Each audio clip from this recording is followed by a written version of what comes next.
ዛፎችን ስናስብ አብዛኛውን ጊዜ ውበታቸውን በማድነቅና በዙሪያቸው መቀመጥን የሚሰጠውን የተረጋጋ መንፈስ ሁሉም ሰው በደንብ ያጣጥመዋል። በዛሬው ፕሮግራሜ ላይ ታዲያ የማስመለክታችሁ ዓለማችን ላይ በጣም አደገኛና ከዛም አልፎ ገዳይ ስለሆኑ ዛፎች ነው።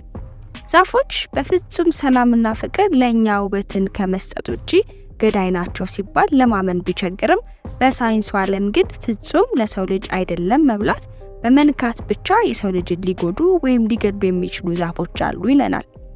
በ10ኛ ደረጃ ላይ የምናገኘው ጊምቢ የተሰኘውን ዛፍ ነው።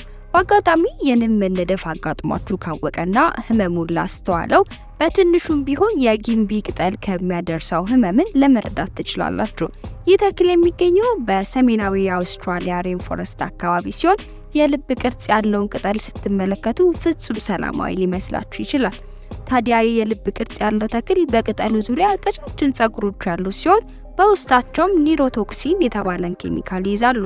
እጃችን ተሳስቶ የጊምቢን ቅጠል ነካ ማለት እነዛ ቀጫጭን ጸጉሮች ወደ ቆዳችን ዘልቀው በመግባት ለመቋቋም በጣም አስቸጋሪ የሆነን የአለርጂ ሪአክሽንን ያስከትላሉ።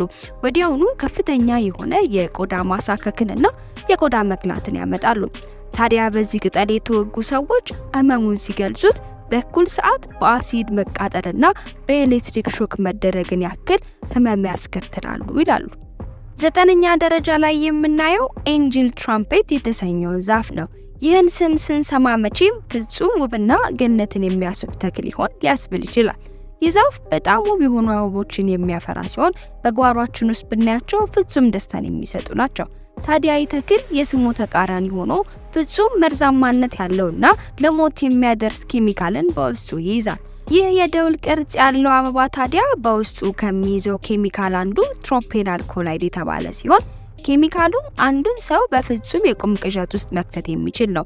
ከዛም አልፎ በአበቦቹ ውበት እንደተስበን ለማሽተት ከሞከረን አሊያም ደግሞ ለመቁረጥ አስበን ከነካናቸው በስህተት እንደሳት ብሎ ናፋችን እንኳን ከገባ ከፍተኛ የሆነ ትኩሳትንና ፓራላይዝ መሆንን ያጋጥመናል።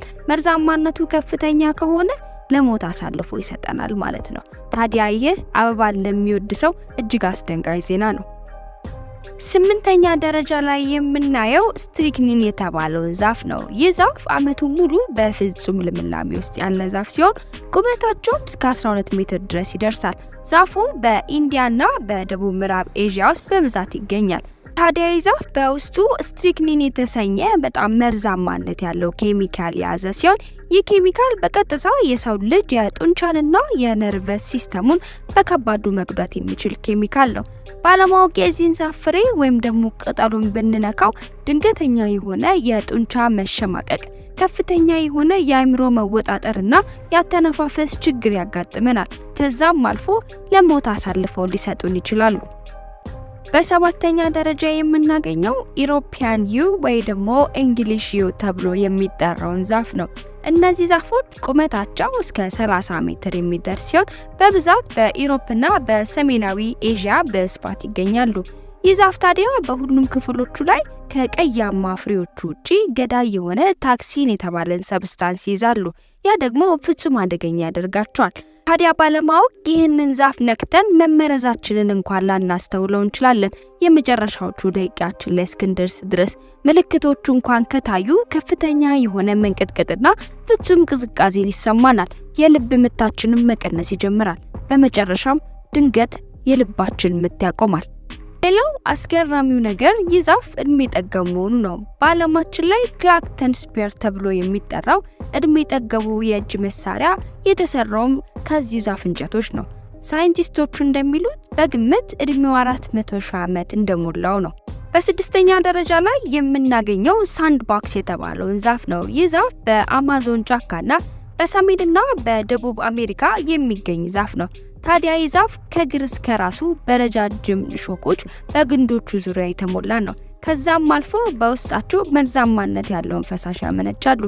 የዚህ ዛፍ ፍሬዎች ታዲያ በስለው ጊዜያቸው ሲደርስ ይፈነዳሉ። በዚያ ሂደት ዛፉ ዘሮቹን የተለያዩ ቦታዎች እንዲበተኑ ያደርጋቸዋል። ፍሬውም ሲበተን 240 ኪሎ ሜትር ፐር አወር የመጓዝ ፍጥነት አለው። በዚያ ክልል ውስጥ የተገኘ የትኛውም አይነት እንስሳ ይሁን ሰው ለከፍተኛ አደጋ ይዳረጋል።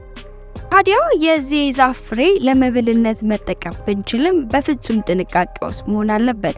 ድንገት ዘሩ አልፎ ወደ ሆዳችን ከገባ ከፍተኛ የሆነ ማስመለስና የሆድ ህመም እንዲሁም ደግሞ የቆዳ መቃጠልን ያስከትላሉ። አይበለውና በዛፎቹ ዙሪያ ሆነን ለመደገፍ አስበን እጆቻችን ሳትካለን አስደንጋጭ የሆኑ ቀዳዳዎችን እጆቻችን ላይ እናተርፋለን። ድንገት አይናችንን ደግሞ ከነካን አይናችንን እስከ ማሳወር ድረስ ይደርሳሉ። በአምስተኛ ደረጃ የምናየው ኦሊያንደር የተባለው ዛፍ ነው። ይህ ዛፍ ለጓሮ ውበት የሚሰጥና የተለያዩ ቀለም ያላቸውን አበቦች እንደ ሮዝ፣ ነጭ፣ ቀይና ቢጫ ሆነው ስለሚበቅሉ ለእይታ እጅግ ማራኪ ናቸው። በተጨማሪም ደግሞ አስደሳች የሆነ ሽታም አላቸው። ዛፎቹ በሰሜን አፍሪካና በምስራቅ ሜዲትራኒያን አካባቢ በብዛት ይገኛሉ። ይሁን እንጂ ተክል ከዚህ ውበት በስተጀርባ ከአንድ በላይ የተለያዩ መርዛማ ኬሚካሎችን በውስጣቸው ይዛሉ። እንደ ሳፕነንስ፣ ካርዲያክ፣ ግላይኮሳይድ እና ኦሊያንደር የመሳሰሉት እንዲሁም ሌሎችም። ታዲያ የዚህ ተክል ቅጠሉ፣ አበባው እንዲሁም ደግሞ ግንዱ ከተነካ ከፍተኛ የሆነ መርዛማነት ስላላቸው ለእይታ መዛባት እንዲሁም ደግሞ የቆዳ መቃጠልና ራስን መሳት፣ ከፍተኛ የሆነ የድካም ስሜትና የተዛባ የልብ ምትን ያስከትላሉ። እነዚህ ምልክቶች በተሉ ካልታወቁ ደግሞ ለሞትም ያደርሳሉ። በአራተኛ ደረጃ የምናየው ሚልኪ ማንግሮቭ የተባለውን ዛፍ ነው። ይህ ዛፍ በምዕራብ አውስትራሊያ እንዲሁም ደግሞ በህንድና በባንግላዴሽ በተለያዩ ስሞች ይታወቃል። ይህ ዛፍ አብዛኛውን ጊዜ የሚበቅለው በውሃማ አካባቢዎች ሲሆን ታዲያ የዚህ ዛፍ ቅጠሉ ወይም ደግሞ ቅርንጫፉ ቢሰበር ከውስጡ ወተት የመሰለ መርዛማነት ያለው ኬሚካል ይይዛል። እንደው የመንጻቱ ነገር አሳስቦን በእጃችን ብንነካው ከፍተኛ ለሆነ የቆዳ አለርጂና የቆዳ መቃጠል ይዳርገናል። ከዚያም አልፎ አይናችንን ከነካነው ለተወሰነም ጊዜ ቢሆን አይናችንን ይከልለናል። ይሁን እንጂ ሳይንሱ እንደሚለው ይህ ተክል በውስጡ በጣም ጠቃሚ የሆኑ ለመድኃኒትነት የሚጠቅሙ ኬሚካሎችን ይይዛል፣ ለአንቲባክቴሪያልና ለአንቲካንሰር የሚጠቅሙ። ታዲያ ይህንን ስንል ከባለሙያና ከተመራማሪ ውጪ እነዚህን ዛፎች አጠቃቀሙን ላላወቀው ሰው እጅግ በጣም አደገኛ ናቸው። በሶስተኛ ደረጃ የምናገኘው ለየት ያለ ዛፍ ደግሞ ቡኒያንፓ ይባላል። የሚገኘው በሰሜናዊው የአውስትራሊያ ክፍል ሲሆን ገና ዛፉ እያደገ ባለበት ሁኔታ የፒራሚድ ቅርጽን ይዞ የሚያድግ ነው። ሙሉ ለሙሉ እድገቱን ሲጨርስ በጣም ግዙፍ ቅርንጫፎች ያሉት ትልቅ ዛፍ ይሆናል። ታዲያ መግዘፉ አደጋው ምንድን ነው ብትሉ ይህ ዛፍ በውስጡ የአንድ የእግር ኳስ መጠን ያለውና ክብደቱም 10 ኪሎ ግራም የሚመዝን ፍሬም በውስጡ ይዛል። ታዲያ ሀገር ሰላም ብላችሁ በዚህ ዛፍ ቁመናና ግዝፈት ተገርማችሁ በመሃላቸው ስትዘዋወሩ ከፍሬው አንዱ ቢወድቅባችሁ የሚሆነውን እንግዲህ ማሰብ ነው። ታዲያ እነዚህን ዛፎች ለመጎብኘት ስታስቡ በዛፎቹ ዙሪያ ትልልቅ ማስጠንቀቂያዎችን ታገኛላችሁ። ማስጠንቀቂያዎቹም ከላይ የሚወድቀው ነገር ስለማይታወቅ ተጠንቀቁ ይላል። በሁለተኛ ደረጃ የምናገኘው ራስን የሚያስጠፋው ዛፍ ወይም ደግሞ ሱሳይድ ትሪ ተብሎ የሚጠራው ነው። ይህ ዛፍ የሚገኘው በኢንዲያ ውስጥና በተለያዩ የደቡብ ኤዥያ ክፍሎች ይገኛል። ታዲያ ይህ ዛፍ ስያሜውን እንዴት አገኘ ብትሉ ሰዎች የዚህን ዛፍ ፍሬ ከበሉ በኋላ ራሳቸውን በማጥፋታቸውና ምክንያቱ ላልታወቀ ሌሎች አደጋዎች በመጋለጣቸው ምክንያት ነው።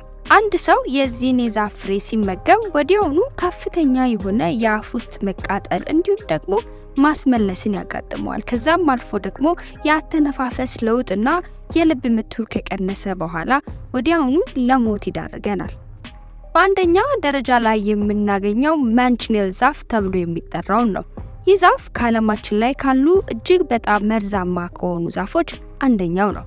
በብዛት በካሪቢያን ኮስተር፣ በፍሎሪዳ እንዲሁም ደግሞ በሜክሲኮ ውስጥ ይገኛል። በሜክሲኮ ቅጽል ስሙ ሊትል አፕል ኦፍ ዴዝ ብለው ይጠሩታል።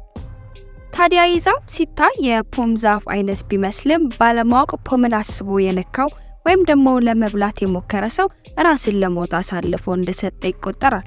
ያንን ለመከላከል በዛፎቹ ዙሪያ ከፍተኛ የሆኑ ማስጠንቀቂያዎችን ያስቀምጣሉ። ምክንያቱም ደግሞ የዚህ ዛፍ የትኛውም ክፍል ፍጹም መርዛማነት ያላቸው ኬሚካሎችን በውስጡ ስለሚይዝ ነው። የዚህ ዛፍ ወተት መሳይ ፈሳሽ ፍጹም መርዛማነት ያለው ሲሆን ከቆዳችን ጋር ከተነካካ ቆዳን የማቃጠልና እንዲሁም ከፍተኛ የሆነ የአለርጂ ሪአክሽን እንዲፈጠር ያደርጋል። ከዚያም አልፎ ደግሞ ከአይን ጋር ከተነካካ ለጊዜውም ቢሆን የአይን መታወርን ያስከትላል። ድንገት ዝናብ አጋጥሞን በእነዚህ ዛፎች ስር ለመጠለል ካሰበን ፍጹም የማይታሰብ ነው። ምክንያቱም ከነዚህ ዛፎች ጋር የተነካካው ዝናብ ወደ አሲድነት ስለሚቀየር የተጠለለውን ሰው ስለሚመርዙት ነው። ታዲያ የፍሬውን ማማር አይቶ ለመብላት ያሰበ ሰው ቢኖር ከፍተኛ የሆነ የጨጓራ ህመምና መድማትን እንዲሁም ደግሞ በአፍና በጉሮሮ ላይ አደገኛ የሆነ ህመምን ይፈጥራሉ። ታዲያ እነዚህን ሁሉ አደገኛ ምልክቶች የያዘው ይህ ዛፍ በጊነስ ወርልድ ሪከርድ ላይ አንደኛ የዓለማችን መርዛማ ዛፍ ሆኖ ተመዝግቧል። ውድ ተመልካቾቼ ዛሬ በዓለማችን ላይ ስለሚገኙ ስለነዚህ አደገኛ መርዛማ ዛፎች ተመልክተናል። በቀጣይ ደግሞ በሌላ አስገራሚ እውነታ እስከምንገናኝ ድረስ ቸር ይቆዩን።